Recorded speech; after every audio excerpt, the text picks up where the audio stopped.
12 choses à corriger pour rentrer dans un mariage heureux. Si tu te retrouves à l'intérieur d'un de ces points, prie pour que le Saint-Esprit corrige ce problème-là. Alléluia. Si des mouches sont en train de te poursuivre, ça ne sert à rien de continuer de te battre contre les mouches, mais il faut savoir qu'est-ce qui est sur toi qui les attire. Et une fois que tu vas enlever ce qui les attire, tu pourras les chasser et tu es convaincu que les mouches ne reviendront plus. Amen. Sur ces 12 raisons, la toute première, si tu n'entres pas encore dans le mariage, c'est que tu n'as pas atteint l'âge nubile. C'est quoi l'âge nubile? L'âge nubile, c'est l'âge de la maturité. Beaucoup de personnes ne sont pas mariées parce que Dieu le Père estime qu'elles sont encore immatures. Galates chapitre 4 à partir du verset 1. Aussi longtemps est un enfant, je dis qu'il ne diffère en rien d'un esclave, quoiqu'il soit le maître de tout, mais il est sous des tuteurs et des administrateurs jusqu'au temps marqué par le Père. Alléluia. Ici, l'apôtre Paul explique tout. Il dit, il y a des choses qui sont ton héritage. Ton mari est ta promesse. Ta femme est une promesse de Dieu pour toi. Mais Dieu dit que aussi longtemps que tu vas rester un enfant. Vous remarquez ici que le Seigneur ne dit pas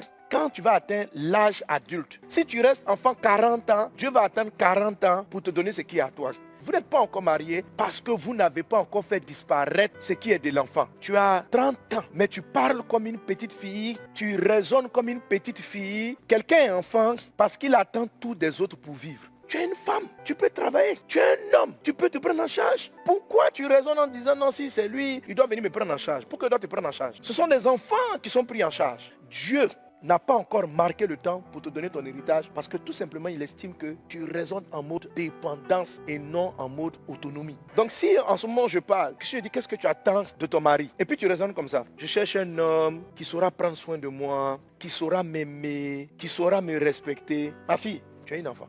Et ceux qui demeurent encore enfants, qui rentrent dans le foyer étant enfants, vont épuiser émotionnellement leur mari ou leur femme. Ecclésiaste 10:16. Malheur à toi pays dont le roi est un enfant. Femme, oh Yako, dont le mari est un enfant. Yako, mari, dont la femme est une enfant. Alors quand on se marie, ça veut dire quoi? La femme donne, le mari donne. Et on met tout ça ensemble. Il n'y a pas une personne qui est censée être en mode réception absolue.